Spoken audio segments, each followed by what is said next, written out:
새벽이 갓 밝아오기 시작할 무렵 마을 끝자락에 자리 잡은 낡은 구두방에는 언뜻 초라해 보이는 불빛이 은은하게 흔들렸다. 그 순간부터 누군가 눈치채지 못하는 또 다른 시간이 시작되었고, 지난날의 그림자는 매일같이 그 불빛 속으로 스며들어 주인을 붙잡았다. 마을 사람들은 그곳 주인을 형우 어르신이라 불렀다. 누구도 그의 예전 이름이나 그가 살아온 길을 알지 못했지만 매일 아침 6시가 되면 어김없이 문을 열고 구두를 닦는 모습만은 익숙하게 지켜보았다. 그는 키가 크지도 않고 어깨가 당당해 보이지도 않았지만 주름 가득한 눈과 붉어진 손등의 혈관에서 어딘지 남다른 기운이 느껴졌다. 촌스럽게 보이는 작업복을 입고 오래된 솔과 왁스를 꺼내 구두를 정성껏 손질하는 그의 모습은 평화로운 시골 풍경 그 자체였다. 마을은 충청도 외곽에 자리 잡은 작은 곳이었지만 그 안에서는 누구나 서로를 알고 지내는 훈훈한 분위기가 흘렀다. 골목길은 좁았고 집들은 옹기종기 붙어 있었다. 어린아이들은 시골길을 뛰어다니며 학교를 오가고 어르신들은 마을 회관 앞에 모여 콩나물을 다듬거나 삼삼오오 이야기를 나누었다. 그런 평범한 일상 속에서 형구 어르신의 구두방만큼 오랫동안 같은 자리를 지킨 곳은 없었다. 구두방 앞에는 빛이 바랜 간판이 달려 있었다. 형우, 구두방. 오래전 누군가 붓으로 정성껏 쓴 글씨는 세월의 먼지를 뒤집어 쓰고 흐릿해졌지만 그 간판만 봐도 마을 사람들은 어린 시절 추억을 떠올리곤 했다. 한창 신발이 다 헤어져도 선뜻 새 구두를 살 형편이 안 되는 시절이 있었다. 그럴 때마다 부모님은 아이 손을 잡고 이 구두방으로 왔고 낡고 긁힌 구두가 형우 어르신의 손끝에서 되살아나면 사람들은 새 물건을 받은 것처럼 감탄했다. 아침에는 언제나 잔잔한 햇살이 작업대에 가만히 내려앉았다. 날이 맑을 땐 창문 너머로 금빛이 쏟아져 들어왔고 흐린 날이면 어두운 실내를 채우려 작은 전등 하나가 오래된 지붕 밑에서 희미하게 흔들렸다. 형우 어르신은 항상 그 빛 아래에서 공부 구두를 점검하고 바닥을 쓸고 전날 맡긴 구두가 있으면 가장 먼저 처리했다. 왁스가 묻은 천을 이리저리 돌려 반짝이는 윤기를 입히는 순간이면 마치 오랜 마법사가 주문을 외우듯 아늑하고도 엄숙한 공기가 감돌았다. 사람들은 그 풍경을 말 그대로 평화라고 불렀다. 먼 옛날의 전쟁이나 가난 같은 것은 이미 기억조차 희미해진 시대였고 형구 어르신의 구두방은 그 평화로운 마을의 상징처럼 여겨졌다. 그러나 그는 때때로 구두를 닦다가도 멈칫하곤 했다. 마치 창밖에서 스치는 발걸음 소리나 낯선 기척에 예민하게 반응하는 것처럼 눈동자의 묘한 긴장감이 어렸다. 마을 사람들은 슬쩍 궁금해했지만 굳이 그 속사정을 캐려들진 않았다. 누구에게나 묻지 않은 과거란 있는 법이니까. 시간이 흐르며 사람들은 그가 단순히 구두를 잘 닦는다는 것을 넘어서는 정성이 있음을 조금씩 깨달았다. 정말 신기할 만큼 낡아해진 구두도 그의 손을 거치면 새 것처럼 돌아왔다. 구두를 다루는 동작에는 흐트러짐이 없었고 숨소리 하나조차 일정했다. 어떤 이들은 그 손길이 마치 오랜 무용수의 춤 같다. 고 평했다. 또 어떤 이들은 저건 기술을 넘어 하나의 무예 같다고 농담처럼 말하기도 했다. 뚜렷한 진실은 알 수 없었지만 그의 몸에 밴 리듬만큼은 평범한 노인의 것이라고 보기 어려웠다. 그러나 마을 사람들은 말을 아꼈다. 형우 어르신은 이미 80이 가까운 나이였다. 허리가 굽고 손가락마저 뻣뻣해 보였지만 여전히 날렵함이 느껴지는 모순적인 모습. 그에게 어떤 과거가 있든 굳이 파헤쳐서 달라질 일은 없을 거라 여겼다. 무엇보다도 그가 말없이 보여주는 따뜻함이 마을에 큰 힘이 되었으므로 평화가 이어지는 한 그는 그저 구두장이 어르신으로 남아주면 충분했다. 어느 가을 아침 멀찍이서 자전거를 타고 마을을 돌던 박용진이 낡은 구두 한 켤레를 갖고 찾아왔다.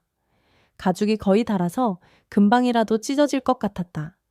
구두를 건네며 박용진은 어색하게 웃었다. 형우 어르신, 이거 한 번만 살려주세요. 몇 년이나 신은 거라 정이 들어서요. 형우 어르신은 별말 없이 구두를 건네받았다. 손끝으로 가죽 표면을 부드럽게 쓸어보더니 옅은 목소리로 말했다. 내일 찾아가세요. 괜찮아질 겁니다. 그리고 바로 작업대 위에 구두를 올렸다. 오래된 북, 왁스천 등을 순서대로 꺼내놓고 한치의 망설임도 없이 손을 움직였다. 톡톡 북으로 구두창을 두드리는 소리와 사각사각 천이 왁스를 문지르는 소리가 작은 방 안을 가득 메웠다. 햇살이 창문을 통해 들어올 때마다 구두 표면에 번들거리는 윤기가 언뜻 비쳤다. 박용진은 그 모습을 잠시 지켜보다가 머쓱해지듯 뒤돌아 나갔다. 분명 다음 날이면 새 구두가 되어 돌아올 것이란 믿음이 있었다.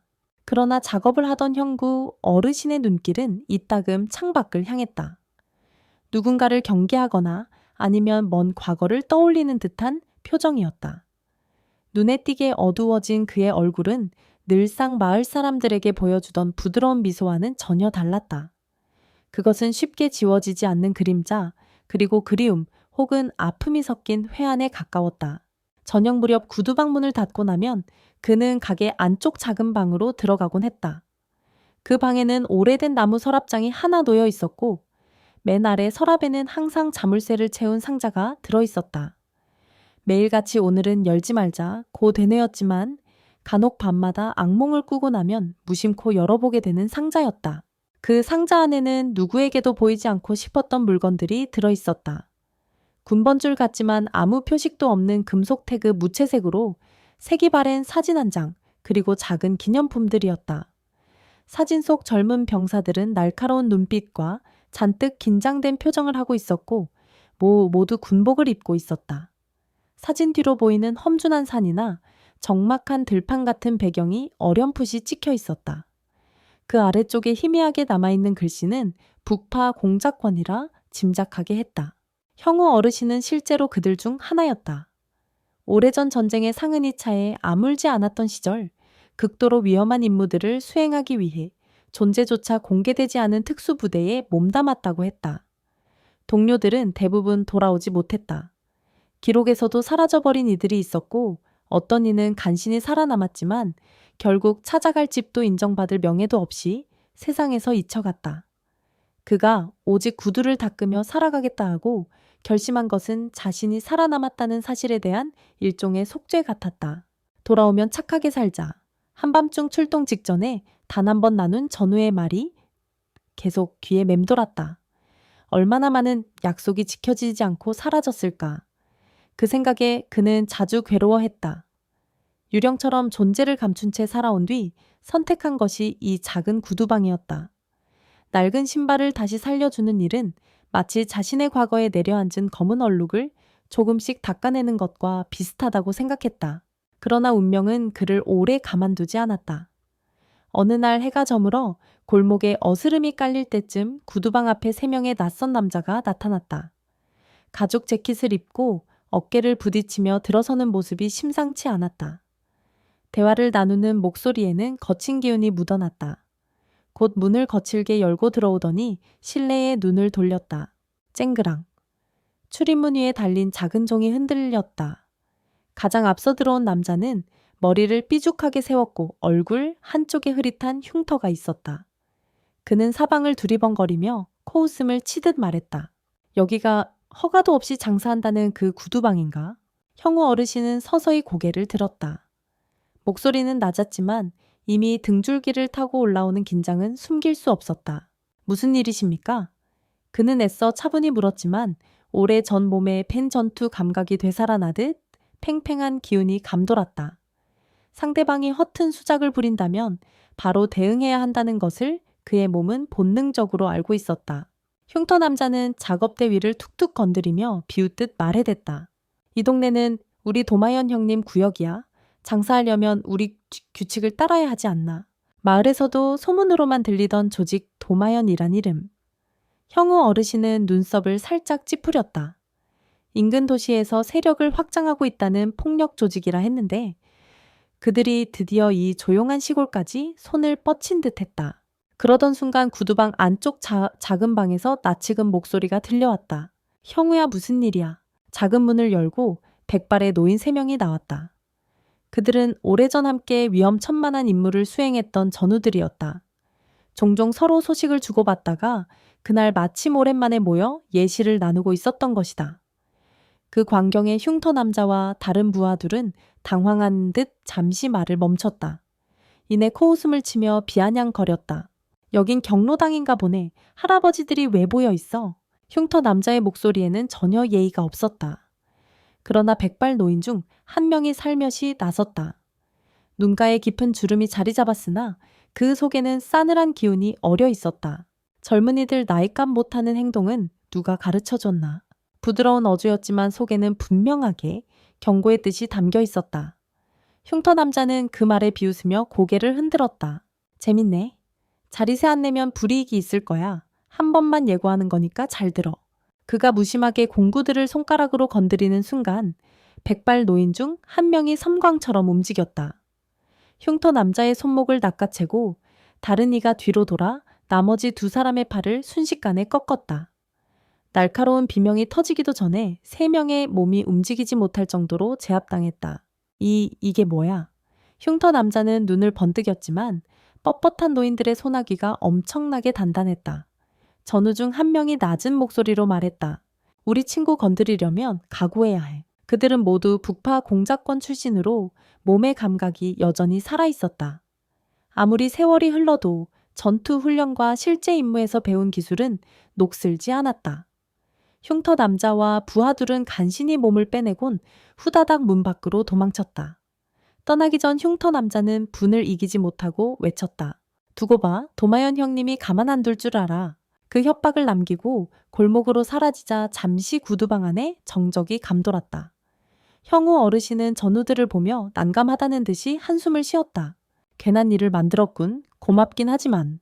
전우 한 명이 그의 어깨를 토닥이며 조용히 웃었다. 이봐 그들은 여기서 그냥 넘어갈 놈들이 아니야.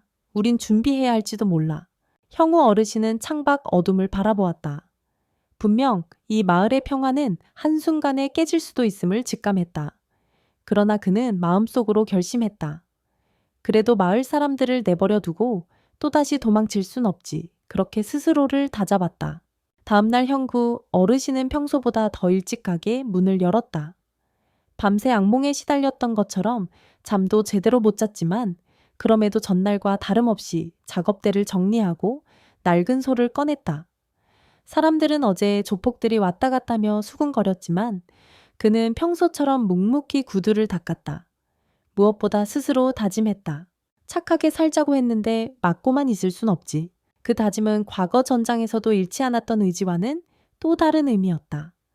이제는 자신의 과거를 완전히 숨길 수도 그렇다고 마을을 위험에 내맡길 수도 없었다. 어떻게 해야 할지는 모르지만 적어도 이곳에서 달아날 마음은 없었다. 오전 10시가 조금 넘었을 즈음 골목 안쪽에 검은색 승용차 세 대가 천천히 들어섰다. 문이 열리자 어제의 흉터 남자와는 비교가 안 될 정도로 조직원들이 많이 내렸다. 10명도 훌쩍 넘었다. 그리고 그중 가장 앞장선 사람은 50대 중반으로 보이는 중년 남자였는데 깔끔한 정장 차림에 날카로운 눈매를 지닌 것이 범상치 않아 보였다. 마을에서 도마현이라고 소문으로만 들리던 바로 그 보스인 듯했다. 도마현과 그 부하들은 길 한가운데를 당당하게 차지하며 서 있었다. 마을 사람들은 멀리서 그 모습을 지켜보다가 무슨 일이 벌어질까 두려워 재빨리 집 안으로 숨어들었다. 평소라면 인적이 드문 골목이 더욱 텅 빈 느낌이었다. 그때 구두방 문이 열리고 형우 어르신이 걸어 나왔다. 여느 때처럼 낡은 작업복을 입었고 허리는 약간 굽었지만 발걸음은 흔들림이 없었다. 도마현이 비죽 웃으며 물었다. 자리세는 준비됐나 어제? 우리 애들한테 함부로 한 모양이던데 보고 들은 바가 있다네. 형우 어르신은 잠시 그를 바라보았다. 그리고 한숨처럼 짧게 답했다. 이 마을에서 나가주십시오. 도마현은 그 말에 실소를 머금었다. 부하들을 향해 손짓하자 두세 명이 앞장서서 형구 어르신에게 다가왔다. 그들은 분명 그저 나이 많은 노인을 가볍게 제압할 수 있으리라 믿었을 것이다. 하지만 그 믿음은 순식간에 깨졌다. 형우 어르신은 이전 밤 전우들이 보여준 것처럼 눈 깜짝할 사이에 몸을 돌려 상대의 허리를 공격하고 다른 한 사람의 손목을 비틀어 땅에 눌렀다. 행동이 워낙 빨라 구경하던 마을 사람들도 그저 입을 벌린 채 바라볼 뿐이었다. 부하들이 우르르 달려들자 이번에는 옆에 숨어 지켜보던 전우들이 골목 사이에서 슬쩍 모습을 드러냈다. 어느새 4~5명이 된 노인들은 서로 말없이 협력하여 적들의 빈틈을 파고들었다. 그들은 서로의 위치와 간격을 정확히 알고 있는 듯 자연스럽게 배치되었다. 모두가 한때 국가도 제대로 인정하지 않던 북파 공작권 출신이었다. 도마연 일당은 눈앞에 벌어진 광경을 믿을 수 없다는 듯 동요했다. 상대는 80에 가까운 노인들이었지만 순식간에 여러 명을 길바닥에 쓰러뜨렸다. 아우성을 지르며 비틀비틀 물러나는 조폭들도 있었다. 누군가는 발이 꺾였고 누군가는 팔을 잡힌 채 쓰러져서 꼼짝도 못했다. 도마연은 당황한 기색이 역력했다. 그는 허리춤에서 뭔가를 꺼내려 했지만 형우 어르신이 한 걸음에 다가서자 그 손은 허공에서 묶인 듯 멈췄다. 가까이서 본 형구 어르신의 눈빛에는 굳은 결심과 오래 묻어둔 분노가 어른거렸다. 이 노인이 단순한 구두장이가 아니라는 사실을 도마연은 비로소 깨달았다. 이봐 할아버지, 당신 뭐 하는 사람이야? 도마연은 떨리는 목소리로 물었다.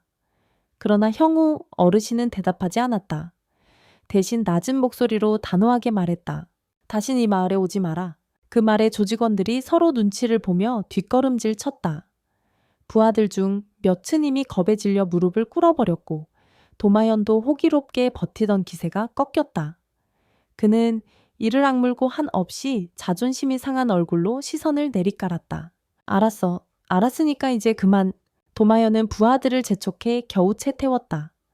세대의 승용차는 꽤나 빠른 속도로 골목을 빠져나갔다. 남겨진 것은 길바닥에 나뒹구는 부러진 나무 조각이나 떨어진 조직원들의 모자 같은 허물뿐이었다. 오랫동안 숨어 지낸 전우들은 형우 어르신 곁으로 다가와서 짧은 눈인사를 나눴다. 그리고는 아무 말 없이 흩어졌다. 마을 사람들은 안전한 거리에서 이 모든 광경을 지켜보다가 조금씩 밖으로 나와 다친 사람이 있는지 살폈다. 하지만 일단 피를 보거나 심각한 부상을 당한 사람은 없었다. 조용한 듯하던 마을에 믿기지 않는 소동이 지나간 셈이었다. 그날 밤 마을 사람들은 수군거렸다. 우리 형우 어르신이 어떻게 저렇게 강하지? 분명 예사로운 몸놀림이 아니었어. 전직 군인이었나? 소문은 삽시간에 퍼져나갔고 누군가는 북파 공작권 출신이래 어제 밤에 구두방에서 직접 들은 이야기야 하고 과장 섞인 말을 퍼뜨렸다. 그동안 은연중에 풍겨 나오던 형구 어르신의 분위기가 이제는 확실한 전설이 되었다. 사람들은 그저 평온하기만 했던 늙은 구두장이가 사실은 엄청난 능력을 지닌 인물이었다는 사실에 놀라고 또 조금은 두려워했다. 하지만 정작 당사자에게 다가가 직접 묻는 사람은 없었다. 여전히 그가 언급하지 않으려는 과거를 굳이 헤집고 싶지 않았기 때문이었다. 마을은 곧 일상으로 돌아갔다. 텅 비었던 골목에는 다시 아이들이 뛰어다녔고 노인들은 마을 회관에서 여전히 모여 차를 마셨다. 그 뒤로 도마연 일당은 더는 모습을 보이지 않았다. 다행히도 그들은 조용히 물러난 듯 보였다. 마을 사람들은 안도했고 형우 어르신도 다시 평소처럼 가게 문을 열고 구두를 닦았다. 물론 그를 바라보는 주민들의 시선은 예전 같지 않았다. 존경이라 해야 할지 경애라 해야 할지 모를 기묘한 분위기가 만들어졌던 것이다. 어느 날 길을 지나던 옆집 청년이 조심스레 묻기도 했다. 형우 어르신 혹시 북파 공작원이셨다는데 정말인가요? 형우 어르신은 미소만 지었고 말없이 고개를 흔들었다. 이미 모든 게 드러난 것 같지만 그렇다고 명확히 인정하지도 않았다. 그는 여전히 낡은 구두 하나를 정성껏 닦으며 하루를 보냈다. 겉으론 아무렇지 않아 보여도 밤이 되면 가끔 서랍을 열어보기까지 했으니 마음속에는 여전히 무거운 응어리가 있었다. 며칠이 지나고 어느 늦은 오후 낮은 해가 기울 무렵 문이 조용히 열렸다. 깔끔한 정장 차림의 중년 남자가 가게 안을 둘러보며 정중하게 인사했다. 안녕하세요. 혹시 최영우 선생님 맞으십니까? 그의 말투는 예의 바르고 조심스러웠다.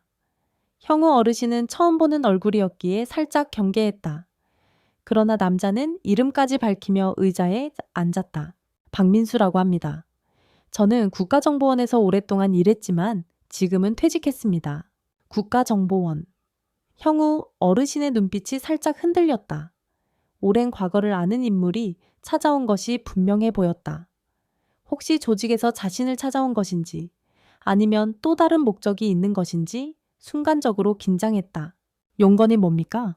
짧게 물었지만 박민수는 바짝 허리를 굽혀 인사를 한 후 부드러운 시선으로 형구 어르신을 바라보았다. 선생님 이야기를 들었습니다. 공식 기록에 남아있지 않지만 오래전 북파 공작권으로 활동하셨다는 소문이 있더군요. 저는 그분들을 기리는 작업을 해왔습니다. 아직도 제대로 평가받지 못한 분들이 많아서요. 그 희생과 공헌을 좀 더 세상에 알리고 싶습니다. 형우와 지금 어르신은 말없이 그의 말을 들었다. 마음 한편이 출렁이는 느낌이었다. 그러면서도 지금 와서 무슨 소용이 있나 하는 생각이 들었다. 저 같은 사람은 이미 존재하지 않는다고 알고 있을 텐데요. 그 말에 박민수는 고개를 끄덕였다. 물론 공식적으로는 전혀 자료가 없습니다. 그래도 마을에서 들은 이야기, 그리고 선생님을 직접 뵈니 확신이 생겼습니다. 오랫동안 언급조차 금기시되던 분들의 삶을 이제라도 조금이라도 기록해야 하지 않을까요? 형우 어르신은 잠시 침묵했다. 그리고 천천히 말을 뗐다. 죽어간 사람들 살아도 부끄러워 숨어지는 사람들, 모두를 어찌 기록하겠소. 나라를 위해 일한 것도 맞지만 숨기라고 했던 것도 나라였소. 난 그냥 착하게 살고 싶었을 뿐이오. 그 목소리에는 슬픔과 쓸쓸함이 깃들어 있었다. 박민수는 억지로 강요하지 않았다. 그는 허리 숙여 존경을 표하듯 형우 어르신을 향해 다시 예의를 차렸다. 죄송합니다. 그래도 전 선생님께 감사드립니다. 이 평온한 시대가 있기까지 목숨 걸고 싸운 분들이 있었고 그중 다수는 제대로 빛을 보지 못했으니까요. 그런 분들을 기억해주는 사람이 필요하다고 생각합니다. 그 말의 형우 어르신은 초조함과 미안함이 뒤섞인 얼굴로 잠시 눈을 감았다. 전우들을 떠올리면 지금도 심장이 두근댔고 돌아오지 못한 이들에 대한 미안함은 날이 갈수록 깊어졌다. 하지만 공식적으로 인정받아 뭔가를 얻는다고 해도 이미 늦었다는 기분이 컸다. 그는 천천히 고개를 가로저었다. 감사하지만 난 지금 이대로가 좋습니다. 더 늦기 전에 내 몫을 다하고 살아남은 시간을 조용히 보낼 겁니다. 박민수는 그 뜻을 존중한다며 혹시 마음이 바뀌면 언제든 연락해달라고 명함을 건넸다. 형우 어르신은 그 명함을 받아 작은 서랍 한편에 넣어두었다. 이후로도 박민수는 가끔 들러서 안부를 묻곤 했다. 차 한 잔을 함께 마시면서 형우 어르신이 살짝 꺼낸 과거의 조각들을 듣고는 조용히 공감해주는 사람이었다. 그렇게 시간이 흘렀다. 마을은 다시 일상의 고요를 되찾았다. 도마현 일당은 이 지역에 발도 들이지 않았고 마을 사람들은 모두 안심하며 지냈다. 다만 가끔씩 구두방 문 앞에 묘한 상자가 놓이곤 했다. 낡은 군화나 해진 구두가 들어있었는데 아무런 메모도 없이 그저 맡겨지고 사라졌다. 형우 어르신은 누가 두고 갔는지 굳이 묻지 않았다. 그리고 다른 구두를 닦듯 묵묵히 그것을 고쳐서 아침에 다시 문 앞에 내놓았다. 옆집 청년은 호기심 가득한 표정으로 물었다. 저 군화 혹시 도마현 쪽에서 사죄하는 의미로 놓고 간 거 아닐까요? 아니면 아는 전우분들이? 형우 어르신은 그저 웃었다. 신발은 주인을 기다리는 법이야. 누가 맡겼든 맡은 일은 해줘야지. 그 말 한마디로 모든 궁금증이 무의미해졌다. 그는 여전히 새벽 6시에 문을 열어 구두를 닦았고 사람들은 그를 찾아왔다가 이내 조용히 돌아갔다. 어느 날 멀리 도시로 떠났던 이가 명절에 왔다가 구두를 맡기고 가면 다음 날 빛나는 모습으로 돌려받을 수 있었다. 그게 어떤 과거를 감춘 사람이든 상관없었다. 구두방은 그저 각자에게 필요한 도움을 줄 뿐이었다. 그러던 어느 가을날 오후 다소 쌀쌀한 바람이 불기 시작할 무렵에 박민수가 다시 찾아왔다. 이번에는 전보다 얼굴이 밝았다. 차 한 잔을 마시며 그는 조심스레 입을 열었다. 선생님 혹시 과거를 공식적으로 인정받고 싶지는 않으세요? 요즘 북파 공작권에 대한 재평가 움직임이 조금씩 진행되고 있습니다. 살아계신 분들에게 상훈이라든가 최소한의 보상을 해드리는 방향으로 논의가 잡힌다고 하네요. 형우 어르신은 잠시 생각에 잠겼다. 많은 시간이 흘렀지만 나라가 그들의 공을 조금이라도 보듬어 준다면 돌아오지 못한 동료들의 이름이라도 빛날 수 있지 않을까 싶었다. 그러나 그는 결국 고개를 저었다. 나는 이미 늦었다고 생각합니다. 누가 인정해주든 말든 살아있는 내가 할 일은 다 했어요. 나머지는 여기서 구두를 닦으며 지낼 겁니다. 박민수는 억지로 권하지 않았다. 대신 아쉬운 표정을 지으며 고개를 끄덕였다. 혹시나 마음이 바뀌시면 말씀해 주세요. 도와드리고 싶습니다. 그는 그렇게 말하고 구두방을 떠났다.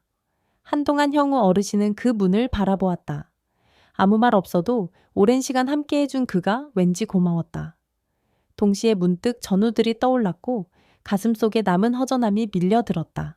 어느덧 겨울이 오고 이듬해 봄이 찾아왔다. 세월이 흐를수록 마을은 조금씩 변했지만 구두방만은 그대로였다. 형우 어르신이 구두를 닦는 한 마을에 평화가 이어진다. 농담처럼 하는 말이지만 사람들은 그 말 속에 진심이 담겨 있다고 믿었다. 그러던 중 어느 날 저녁 무렵에 형우 어르신은 서랍장에서 다시 낡은 상자를 꺼냈다. 창밖에는 해가 지고 붉은 노을이 마당을 물들였고 어둠이 서서히 다가오고 있었다. 오래된 사진을 꺼내어 바라보니 사진 속 전우들의 얼굴이 선명하게 떠올랐다. 그들은 모두 강인한 눈빛으로 심지어 서투른 미소까지 지은 채 사진 속에 머물러 있었다. 이들이 살아있었다면 지금쯤 어떻게 지내고 있었을까? 그 생각을 하다 보면 어김없이 쓸쓸함이 가슴을 파고들었다. 돌아오면 착하게 살자. 그 말은 결국 그의 인생 전체를 관통하는 약속이 되어버렸다. 비록 동료 중 다수는 돌아오지 못했고 어쩌면 자신 역시 기록에서 사라진 인물이 되었지만 그래도 그는 여전히 그 약속을 지키고자 애쓰고 있었다. 착하게 평화롭게 그러나 지켜야 할 것이 있을 땐 싸워야 할 줄 아는 자세로. 그렇게 하루를 마감할 즈음 형우 어르신은 조용히 작업대 위를 정리했다. 해진 청아솔, 왁스통, 그리고 가죽 보강을 위한 작은 공구들. 하나하나 닦아서 제자리에 두었다. 사람들은 대개 구두를 수선하면 그만이라고 생각하지만 그에게 있어 이것은 스스로를 다스리는 의식과도 같았다. 과거를 떠올리며 뒤틀리는 감정을 천천히 가라앉히고 내일을 준비하는 과정이었다. 다음 날 아침 그는 여느 때와 다름없이 문을 열었다. 새벽 공기가 상쾌했고 머리 위로 하늘이 맑았다. 마을 회관 앞에는 일찍부터 모인 어르신들이 있었고 이따금 자전거를 탄 청년이 지나가며 인사를 건넸다. 오늘도 좋은 하루 되세요. 형우 어르신, 그런 목소리에 형우 어르신은 살짝 고개를 끄덕이며 답했다. 그날 오전 뜻밖에도 낯익은 승용차가 골목에 들어섰다. 자칫하면 심장이 덜컥 내려앉을 수도 있었지만 차에서 내린 사람은 도마현이 아니었다. 박민수였다. 그는 피곤한 기색이 역력했지만 반가운 미소를 지으며 다가왔다. 그동안 잘 지내셨습니까? 뭐 그대로요. 별다른 일은 없었고요. 박민수는 잠시 말을 고르고 나서 조심스럽게 물었다. 이제야 좀 해결될 것 같습니다. 북파 공작원들에 대한 보상안을 정부 측에서 곧 발표한다고 하더군요. 선생님도 원하시면 절차를 밟을 수 있습니다. 형우 어르신은 그를 잠시 바라보았다. 그러곤 새삼 깨달았다. 자신이 받을 수 있는 게 뭔지, 국가가 어떻게 보상할지보다 그가 정말로 바라는 건 돌아오지 못한 사람들의 이름이 잊히지 않는 것이었다. 그리고 그들의 희생이 헛되지 않았음을 누군가는 알아주는 것, 그뿐이었다. 내가 원하는 건 살아남은 내가 받은 훈장 따위가 아니오. 다만 떠난 이들의 목까지 제가 착하게 사는 것. 그게 전부입니다. 그리고 지금도 그런 삶을 살고 있어요. 박민수는 그러한 마음을 이해한다는 듯 고개를 끄덕였다. 예, 알겠습니다. 혹시라도 마음 바뀌면 연락 부탁드립니다. 저도 한 사람이라도 더 기리는 게 제 역할이라고 생각하거든요. 그는 미소 지으며 인사를 건네고 돌아섰다. 형우 어르신은 가게 문 앞까지 그를 배웅했다. 마을 길을 따라 천천히 달려가는 차를 바라보면서 언젠가 한 번쯤은 그 제안을 받아들여야 할 수도 있겠다는 생각이 스쳤다. 그러나 아직은 아니었다. 그 뒤로 형우 어르신의 일상은 다시 한결같이 흘렀다. 구두를 맡기는 사람이 있으면 그저 최선을 다해 닦고 수선하고 반짝이는 모습으로 돌려주었다. 그런데 마을 사람들은 알게 모르게 그의 존재를 새삼달리 바라보기 시작했다. 한 번의 충돌 이후로 더 이상 조폭이 찾아오지 않는 걸 보며 그들의 구두장이 어르신이 사실은 마을을 지켜주는 든든한 수호자라고 생각하게 된 것이다. 그러나 형우 어르신은 늘 낮은 목소리로 말했다. 난 그냥 구두를 닦을 뿐이요. 그 조용한 말이야말로 그가 어떤 삶을 걸어왔는지를 압축적으로 보여주는 말이었다. 전우들과 생사를 함께하며 나라를 위해 싸웠던 시절, 그리고 이제는 기록되지 않은 이름으로 사는 현재. 그 모두가 하나의 궤적이자 자신의 내면을 닦는 시간이었으니 말이다. 마을에는 사계절이 돌고 돌았다.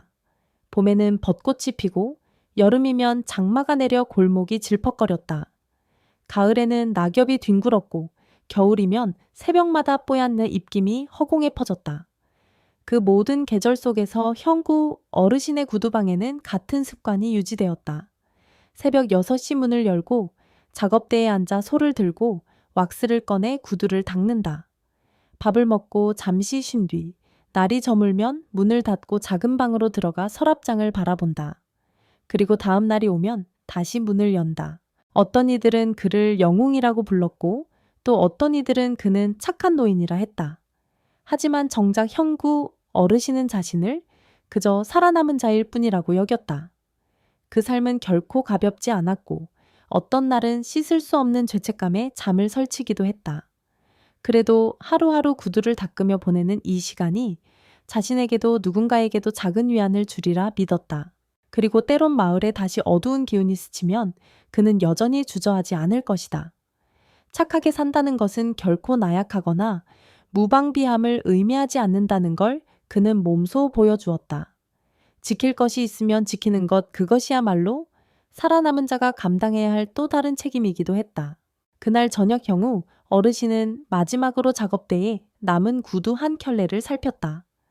군데군데 해져 구두 소리 잘 닿지 않는 구석이 있었지만 천천히 시간을 들이면 분명 예전의 윤기를 되찾을 수 있을 터였다.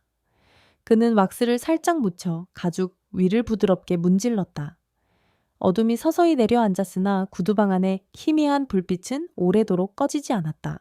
돌아오면 착하게 살자. 그 오래된 약속을 상기하며 형구 어르신은 굳은 손가락에 남은 왁스를 닦아냈다.